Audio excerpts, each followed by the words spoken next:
जय गुरु जी। संगत जी गुरु जी के डिवाइन कॉल सत्संग प्लेटफॉर्म में आप सभी गुरु परिवार का हार्दिक स्वागत है। शुक्राना गुरु जी महाराज का कि उन्होंने ये सेवा मुझे दी कि मैं आप सभी गुरु परिवार के समीप आके गुरु जी के कल्याण महिमा अनुभव का वर्णन कर पा रही हूँ। अनंतम शुक्राना मेरे गुरु जी महाराज का। संगत जी, आज का जो सत्संग मैं आपके साथ शेयर कर रही हूँ, कंचन आंटी का सत्संग है। ये बहुत प्यारा सत्संग है, ब्लेसिंग फुल सत्संग है। तो सभी गुरु परिवार से हाथ जोड़ के विनती है, सत्संग को अंत तक सुनिएगा, ध्यान से सुनिएगा, पूरा सुनिएगा। सत्संग का मतलब होता है सत्य का संग, और सत्संग की प्राप्ति जब ही होती है जब गुरु कृपा होती है। तो हम सभी बड़े भाग्यशाली है कि हम पे गुरु कृपा हुई और हमें सत्संग सुनने का और शेयर करने का सौभाग्य प्राप्त हुआ। तो प्लीज़ सत्संग जी, सत्संग को बड़ी श्रद्धा भाव से अंत तक सुनिएगा, पूरा सुनिएगा, ध्यान से सुनिएगा। और अगर आप भी अपने सत्संग अनुभव शेयर करना चाहते हैं तो हिंदी में साफ राइटिंग में आप अपना सत्संग लिखकर हमारी जीमेल आईडी पर सेंड कर सकते हैं, ताकि आपके द्वारा सुनाए गए सत्संग से जो भी गुरुजी महाराज की नई जुड़ने वाली संगत है उन्हें गुरुजी के कल्याण महिमा अनुभव के बारे में ज़्यादा से ज़्यादा पता चले। सत्संग आपको पसंद आए तो आप इसको लाइक कीजिए, चैनल को सब्सक्राइब कीजिए, वीडियो को ज़्यादा से ज़्यादा संगत में शेयर कीजिए और बेल आइकन दबाना बिल्कुल नहीं भूलिएगा। जब भी कोई लेटेस्ट सत्संग आएगा उसका नोटिफिकेशन आपके पास आएगा। तो चलिए संगत जी, चलते हैं गुरुजी महाराज के सत्संग की ओर। सत्संग शुरू करने से पहले करते हैं गुरुजी का मंत्र जाप। ओम नमः शिवाय, शिव जी सदा सहाय। ओम नमः शिवाय, गुरुजी सदा सहाय। जय गुरु जी। संगत जी, मेरा नाम कंचन है और ये मेरा शुक्राना सत्संग है। सबसे पहले गुरु जी के चरणों में कोटि कोटि नमन। सारी संगत जी को जय गुरु जी। मंत्र जाप से अपने सत्संग की शुरुआत करूंगी। ओम नमः शिवाय, शिव जी सदा सहाय। ओम नमः शिवाय, गुरु जी सदा सहाय। मेरी जर्नी गुरु जी के साथ संगत जी 2023 में शुरू हुई है और 2023 में गुरु जी की कृपा से आज मेरा जीवन बहुत ही खुश भरा है। और जब से गुरु जी महाराज हमारे जीवन में आए, उन्होंने हमारे अनेकों दुखों और अनेकों परेशानियों को ख़त्म किया है। संगत जी, 2022 में मेरी शादी हुई थी और जब 2022 में मेरी शादी हुई तो उसके बाद संगत जी मैं बीमार रहने लग गई। पता नहीं शादी के बाद आखिर मुझे क्या ऐसा हो गया कि संगत जी मेरी तबीयत बिल्कुल ठीक नहीं रहती थी। मेरे ससुराल वाले भी संगत जी यही कहते थे कि पता नहीं किस बीमार इंसान को हम अपने घर में ले आए। हम तो अपने बेटे के लिए एक बहू लेकर आए थे, लेकिन ये तो बीमारी का पुतला इसके घर वालों ने हमें पकड़ा दिया।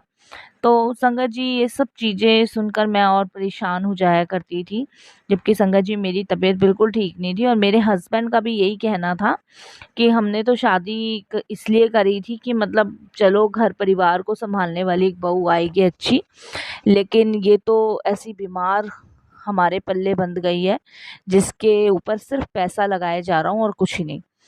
संगत जी, इसमें देखिए किसी का कोई दोष नहीं है। जब किसी की तबीयत खराब होनी होती है तो वो हो ही जाती है। और संगत जी, इसमें कोई मैं बांध के भी नहीं लेकर आई थी अपने साथ बीमारी। इस चीज़ को लेके मेरे घर वालों के साथ मेरे ससुराल वालों की बहुत कहा सुनी भी हुई। मेरे ससुर ने मेरे पापा को बहुत सारी चीज़ें कही कि आपने एक बीमार लड़की हमारे पल्ले बांध दी। संगत जी, शादी के सिर्फ मैं 1.5 महीने तक सही रही थी। 1.5 महीने के बाद संगत जी मेरी तबीयत ख़राब हो गई। मेरा शरीर सूखने लग गया, मैं किसी काम को नहीं कर पा रही थी और मुझे इतनी थकावट, वीकनेस रहती थी, मैं कोई चीज़ डाइजेस्ट नहीं कर पा रही थी। और ऊपर से संगत जी मुझे फ़ीवर, खांसी, जुकाम, मतलब ये सब चीज़ें थी। मेरा वेट भी कम हो रहा था और डॉक्टर्स के मुताबिक संगत जी मुझे हीमोग्लोबिन की भी कमी हो रही थी। तो उस चीज़ का भी इलाज चल रहा था और संगत जी बहुत सारे टेस्ट वगैरह भी डॉक्टर्स ने किए थे।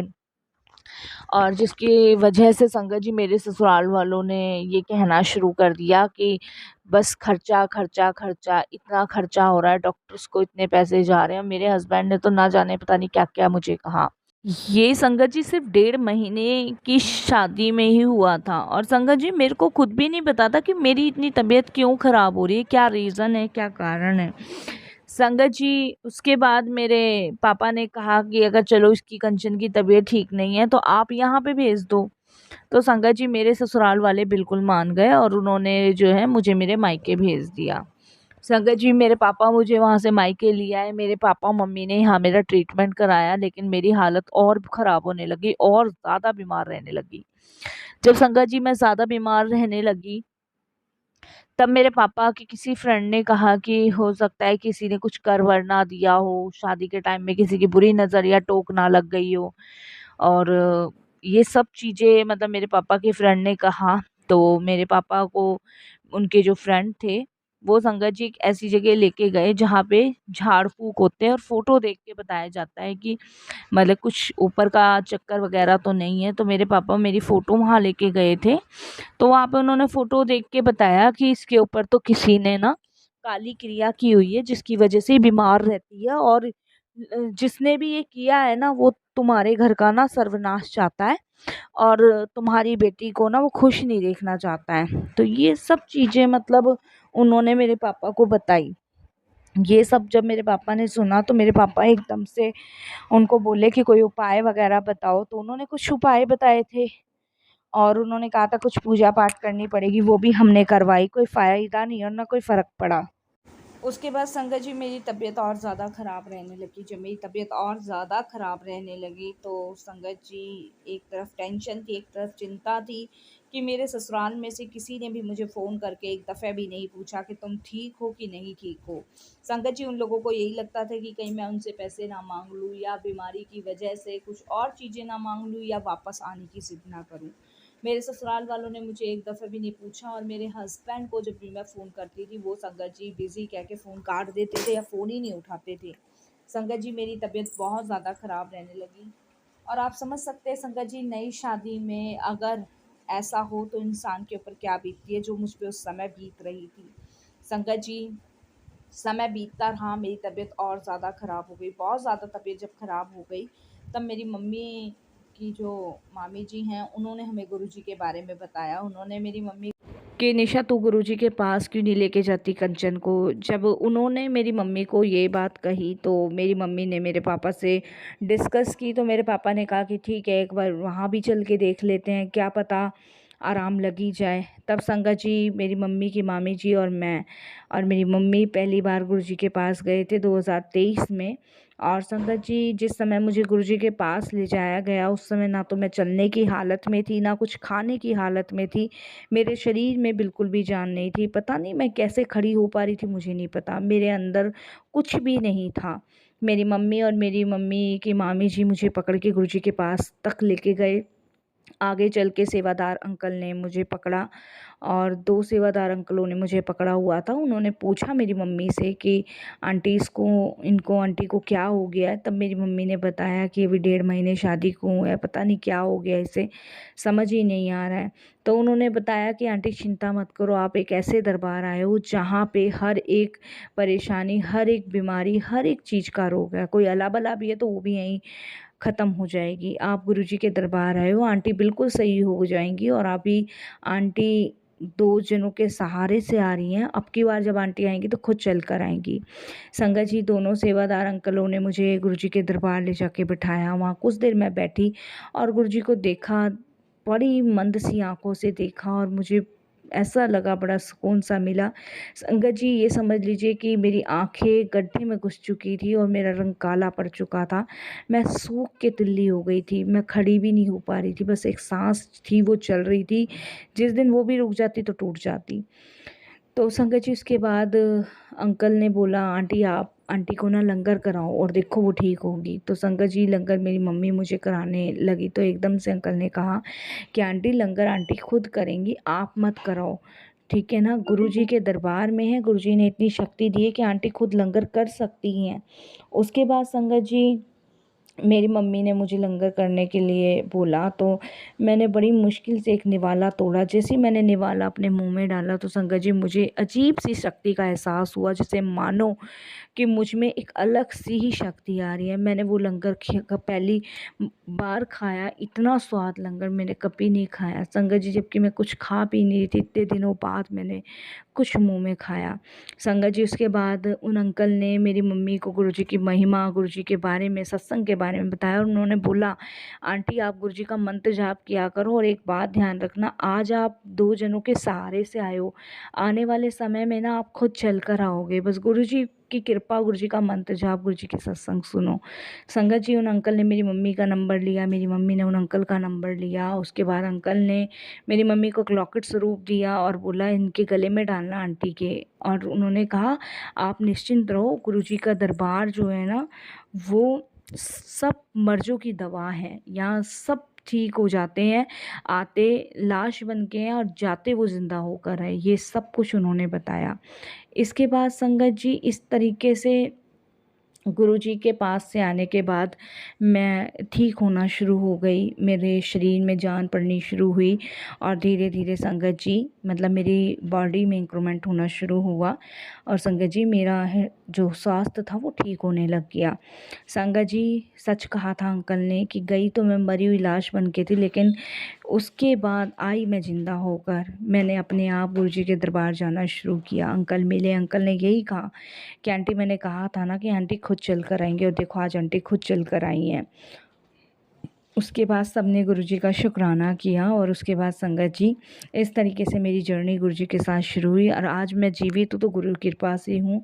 नहीं तो संगत जी मुझे नहीं पता कब की मैं मर चुकी होती, मेरे शरीर में कुछ भी नहीं था। आज गुरु की कृपा से ही मैं इस पृथ्वी पे हूँ, उन्हीं की ब्लेसिंग से मैं जी पा रही हूँ, इसके लिए गुरुजी का शुक्राना। उसके बाद संगत जी मैं जितना भी गुरुजी का शुक्राना करूँ उतना ही कम है। और सच बताऊँ साथ संगत जी तो आज मेरा मार्गदर्शन करने वाले मेरे गुरुजी हैं, मुझे जीवित रखने वाले मेरे गुरुजी हैं, अपनी शरण में लगाने वाले मेरे गुरुजी महाराज हैं। तो किन शब्दों से उनका वर्णन करूं, बहुत कम ही लगता है। संगत जी आज के बाद मैं यही आप सभी से भी कहूँगी कि अगर किसी पे विश्वास करना है तो अपने गुरु पे करो। ये दुनिया झूठ, पाखंड का, फरेब का, धोखे का एक शीशा है जिसे हम देखते हैं और बड़े खुश होते हैं। हकीकत में संगत जी इस दुनिया के बीच में आपको धोखा, छल, कपट सब यही मिलेगा। जब तक आप ठीक हो तब तक सब रिश्ते नाते आपके साथ हैं, लेकिन जब आपको कुछ होता है तो सब पीछे मुड़ जाते हैं।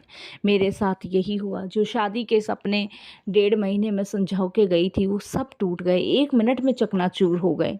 संगत जी मैं अपने ससुराल नहीं गई, आज तक उन लोगों का भी फ़ोन नहीं आया और हमारी तरफ से भी कोई कॉल नहीं गया, क्योंकि संगत जी शायद भगवान की यही मर्जी थी। और संगत जी अब मुझे सिर्फ यही गुरुजी सिखाते हैं कि आगे बढ़ो, पीछे जो चला गया उसको मुड़ के मत देखो, जो पीछे हो गया, लेकिन अब आगे बढ़ो, दूसरों के लिए जियो और दूसरों को इतना मोटिवेट करो कि मतलब दूसरा कभी किसी के सामने झुके ना, मोहताज ना हो। संगत जी जब मैं अपने ससुराल में थी मैं एक गिलास पानी तक के लिए तरसती थी, क्योंकि मुझसे उठा नहीं जाता था और मुझे कोई पानी देने वाला भी नहीं था। लेकिन आज देखिए संगत जी कि मेरे को गुरुजी ने मेरे पैरों पे फिर से खड़ा कर दिया, फिर से मुझे चलना सिखा दिया, हंसना सिखा दिया, बोलना सिखा दिया, जहाँ मेरा सब कुछ ख़त्म हो गया था। संगत जी मैं आज अपने पैरों पे खड़ी हूँ, मैं एक अच्छी कंपनी में जॉब भी करती हूँ, साथ में म्यूजिक भी सीखती हूँ और साथ में संगत जी मैं भगवान के चरणों से जुड़ चुकी हूँ, भगवान की भक्ति से जुड़ चुकी हूँ कि संगत जी हर तरफ मुझे सिर्फ गुरु जी नज़र आते हैं। संगत जी इसीलिए मैं यही कहूँगी कि अपने नाक, कान, आँख तीनों चीज़ हमेशा खुली रखो। जब भी आपको गुरु जी की फ्रेगरेंस आए तो आप सूंघ सको, उसे महसूस कर सको। कान इसलिए खुले रखो कि जब भी कोई आवाज़ आपको आए या कोई आवाज़ दे तो उसे ये समझो कि मेरे गुरु की आवाज़ आई है। और जब भी आप किसी को भी देखो तो आपको ये महसूस होना चाहिए कि आप अपने गुरु को देख पा रहे हो। संगत जी फिर देखना कि कैसे दिव्य दर्शन आपको गुरु जी महाराज की प्राप्त होते हैं। ये संगत जी ऐसा वर्णन है जिसे हम अपने अंदर महसूस कर सकते हैं, और मैंने किया है और मैं कर रही हूँ। संगत जी मुझे अब इस दुनिया से कोई काम नहीं है, अब सिर्फ मेरा काम मेरे गुरु से शुरू होता है, गुरु पे ही ख़त्म होता है। मैं उनके बताए मार्ग पे चलती हूँ, उनके सत्संग सुनती हूँ, उनका मंत्र जाप करती हूँ, उनका सिमरन करती हूँ, उनको याद करती हूँ। इसके अलावा कुछ ऐसा नहीं मुझे चाहिए जो कि मेरे जीवन में आके मुझे दुख दे, परेशानी दे। संगत जी गुरुजी ने मुझे उन लोगों से जोड़ा है जो गुरुजी की संगत हैं, गुरुजी की सेवा करते हैं। जिन अंकल ने मुझे गुरुजी के बारे में बड़े मंदिर में बताया था, उनका परिवार वो गुरुजी से इतने अटैच हैं संगत जी कि वो हमेशा पल पल एक भाई भाभी बन के मेरा ख्याल रखते हैं संगत जी। और क्या चाहिए, रिश्ते ऐसे होने चाहिए कि आपके दुख में परेशानी में आपके साथ खड़े हों। ये ना हो कि आपकी परेशानी में सब आपका साथ छोड़ जाएं, आपको देखे ही ना कि आप किस हाल में हो, किस परेशानी में हो। तो इन सभी चीज़ों के लिए मैं अपने गुरु जी का, परमपिता पूजनीय महाराज जी का अनंतम शुक्राना करती हूँ। जीवन में इतनी कृपा बनाए रखने का और एक नया जीवन ब्लेस करने का अनंतम शुक्राना गुरुजी, बहुत बहुत शुक्राना। और जितना मैं आपको शुक्राना करूँ गुरुजी, मुझे उतना ही कम लगता है। और बस यही कहती हूँ गुरुजी, हमेशा अपने चरण शरण से लगाए रखना, अपने चरणों से कभी दूर मत करना गुरुजी, क्योंकि आपके बिना जीना असंभव है। बस संगत जी, मैं बहुत सारी चीज़ें कहना चाहती हूँ, मेरे को समझ नहीं आता कि मैं क्या क्या गुरुजी के बारे में बताऊँ। और मुझे लगता है संगत जी, दिन रात कम हो जाएंगे अगर मैं गुरुजी का वर्णन करने बैठूँ। मैंने इतना अच्छा बर्थडे गुरुजी का सेलिब्रेट किया, उसके लिए भी गुरुजी का बहुत बहुत शुक्राना, लख लख बार शुक्राना, बारंबार शुक्राना, कोटि दान शुक्राना। शुक्राना उन सभी संगतों का जिसने मुझे अपनाया, जिसने मुझे गुरु परिवार से जोड़ा, सभी का बहुत बहुत शुक्राना, लख लख बार शुक्राना। और यही कहूँगी कि गुरुजी ऐसे ही अपने शरण चरण में लगाना और उन लोगों को थोड़ी सी बुद्धि और समझ देना जो दूसरों के साथ छल करते हैं, कपट करते हैं, दूसरों की परेशानियों को देख कर दूर भागते हैं। संगत जी, बुरा वक्त तो सबके साथ आ सकता है, ऐसा नहीं है कि सबके साथ बुरा वक्त नहीं आता, सबके साथ आ सकता है। लेकिन हमें हर पल हर समय उन सभी के साथ खड़ा रहना चाहिए जिन्हें हमें हमारी ज़रूरत है। मेरे बुरे वक्त में मेरे पति ने, मेरे सास ससुर ने, सब ने साथ छोड़ा, लेकिन एक गुरु का दरबार, एक भगवान का दरबार ही ऐसा था जिसने मुझे संभाल रखा था। और कुछ नहीं चाहिए संगत जी, और कुछ चाहिए भी नहीं। मेरा गुरु राजी तो सब राजी।